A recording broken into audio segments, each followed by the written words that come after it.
वारली आदिवासी जनजाति में जब किसी व्यक्ति की मृत्यु हो जाती है तो उसके शव को सबसे पहले दक्षिण उत्तर दिशा में रखा जाता है। पैर उत्तर दिशा में करते हैं। मृत्यु संस्कार करने वाले भगत मृतक व्यक्ति के दोनों हाथों को पास लाए जाते हैं और दोनों हाथों के अंगूठों को सफेद अम्बाडी नामक पौधों का धागा निकालकर उसकी रस्सी बनाते हैं।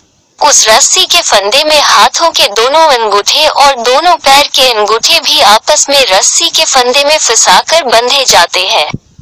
बाद में कुछ मिट्टी के बर्तनों के साथ कफन लाया जाता है। घर की महिलाएं शव के पास बैठ जाती हैं, रोती रहती है। मृतक इंसान के पास बैठकर वहां भगत ताल बजाते हैं और मृत विधि की कहानियां सुनाते हैं।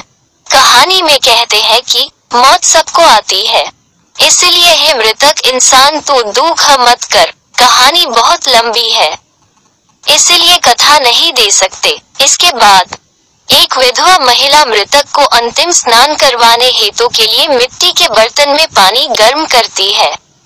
उस जल को पके हुए दूधी नामक फल यानी लौकी के फल में डालकर स्नान किया जाता है। मृतक शरीर को कपड़े पहनाए जाते हैं और अंतिम संस्कार की तैयारी की जाती है। फिर शव को कफन में लपेटकर घर से बाहर ले जाया जाता है। मृतक इंसान के पैरों को उठाकर दरवाजे के पास या घर की लकड़ी को स्पर्श करवाया जाता है। यहीं से शमशान की तरफ यात्रा शुरू होती है। कुछ दूर जाकर सब लोग रुकते हैं। रुकने के बाद महिलाएं मृतक इंसान के पैर पकड़कर अंतिम दर्शन करती हैं। यदि इस स्थान पर किसी पुरुष का निधन हो गया हो तो उसके सामने मृतक का हाथ निकालकर विधवा हुई पत्नी का गले का मंगलसूत्र तोड़ा जाता है। चूड़ियां फोड़ी जाती हैं। यदि महिला की मृत्यु हो जाती है तो उसका पति मंगलसूत्र अपने हाथों से तोड़ देता है। इस तरह रुकने के स्थान को विसावा कहते हैं। इस जगह पर से महिलाएं आगे शमशान तक नहीं जाती। महिलाओं को शमशान भूमि पर नहीं ले जाया जाता। वहां से आगे बढ़ने के बाद आगे सागौन के पेड़ की एक टहनी जमीन में गाड़ दी जाती है, या अगर सागौन का पेड़ हो तो उस जगह पर मिट्टी के बर्तन को रख दिया जाता है। लौकी का फल रखते हैं। वहां 5 परिक्रमा करके मृतक इंसान के पैरों को नीचे रख दिए हुए मिट्टी के घड़े को स्पर्श करवाते हैं। इसके बाद यहाँ से मृतक इंसान के पांव शमशान घाट दिशा की तरफ घुमाते हैं। शव को शमशान पर ले जाते हैं। वहाँ पहले से ही लकड़ी की चिता बनाकर रखते हैं। शव को लेकर वे लकड़ी की चिता की 5 परिक्रमा लगाते हैं। परिक्रमा में एक व्यक्ति जो आगे बढ़ता है, वो आदमी जो मुखाग्नि लगाता है, उसके पीछे मृतक इंसान के परिवार के लोग शव को कंधे पर लेकर परिक्रमा लगाते हैं। इसके बाद शव को दक्षिण उत्तर दिशा में रख देते हैं। सिर या सर को दक्षिण दिशा में रखा जाता है। पैर उत्तर की ओर करते हैं। यहाँ मृत व्यक्ति के हाथ में पैसा रखा जाता है। परिवार के पुरुष सदस्य मृतक व्यक्ति के मुंह में भोजन के निवाले खिलाते हैं, उसे भोजन और पानी प्रदान करते हैं। अंत में मुखाग्नि लगाने वाले भगत भोजन के निवाले मुंह में खिलाता है और कहा जाता है कि हे मृतक इंसान, आपने आपका शरीर जीवित था तब तक आपने मुंह से भोजन के निवाले लिए थे, परंतु आज तुम्हारा ये शरीर अग्नि में विलीन होने वाला है, परंतु तुम्हारी आत्मा हमेशा जीवित रहेगी। इसलिए आज के दिन से हे मृतक इंसान तुम्हारा भोजन गंध से होगा। भोजन के गंध से ही तुम तृप्त हो जाओगे। इसलिए कहते हैं कि पहले निवाले से खाया, अब भोजन गंध से खाओगे। इसके बाद शव पर 2 विधि पूर्वक लकड़ियां रख दी जाती है।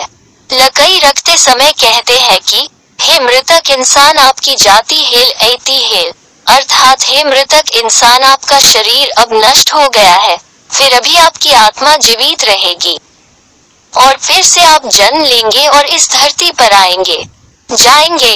बाद में मृतक इंसान के हाथ में पैसा रखते हुए कहते हैं कि मौत के सफर में इस पैसे से जो भी रास्ते मुश्किलें, भूख प्यास आएंगी। आपको दान किए गए पैसों से अपनी यात्रा शुरू होगी। इसके बाद शरीर को लकड़ी से ढककर चिता बनाई जाती है। प्रथम अग्नि की पूजा की जाती है, फिर वे भगत पलाश के पत्ते लेते हैं और चिता के चारों ओर परिक्रमा करके 5 चक्कर लगाते हैं। मिट्टी के बर्तन को अपने पीछे रखते हैं, उसमें से पानी जमीन पर गिरा कर परिक्रमा लगाते हैं। पलाश के पत्तों को मृतक के पैरों के पास दबा कर रखते हैं। आखिर मुखाग्नि अर्पित की जाती है।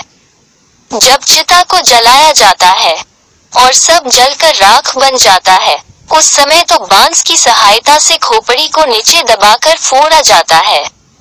बाद में जली हुई चिता पर पानी से बुझाया जाता है। पानी डालते समय काशी गंगा घाट पर क्रियाक्रम किया जा रहा है। ऐसा मानकर गंगा जल सुपा में लेकर 5 बार चिता पर डालते हैं। बाद में सभी लोग चिता की अग्नि को पानी डालकर बुझाते हैं।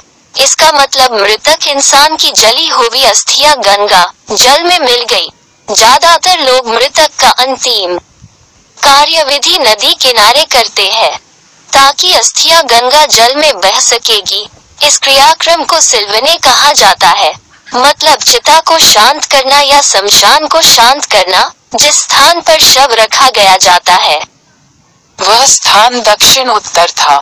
दोनों तरफ से कोयले निकालकर बीच की जगह दक्षिण उत्तर दिशा रास्ते की तरह साफ की जाती है। इसमें गोमूत्र छिड़का जाता है। बाद में भगत मृत व्यक्ति के घर से पका हुआ भोजन पिंड दान करने हेतु लाते हैं। पिंड दान करते समय भगत शमशान में अपनी पीठ मुड़कर बैठते हैं और भोजन पिंड दान पीठ के पीछे लेकर रखते हैं। पलाश के पत्तों में पिंड दान करते हैं। पिंड दान से पहले इस स्थान पर महादेव का नाम लेकर एक कथा बताई जाती है।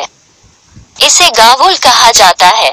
फिर भोजन पिंड दान करके लोग निकलते हैं, परंतु इस स्थान पर मिट्टी के बर्तनों को उठाया जाता है और नीचे जमीन पर पटक कर तोड़ दिया जाता है।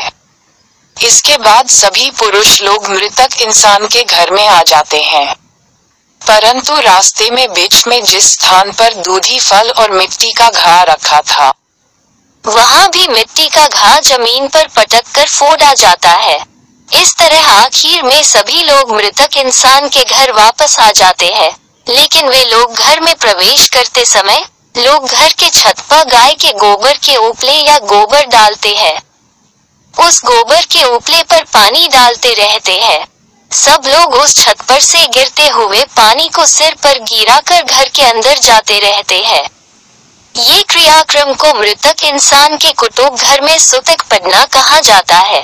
ये बहुत ही संक्षिप्त जानकारी दी गई है। आगे क्या करते हैं, इस बारे में अधिक जानकारी का वीडियो आगे देने का प्रयास किया जाएगा।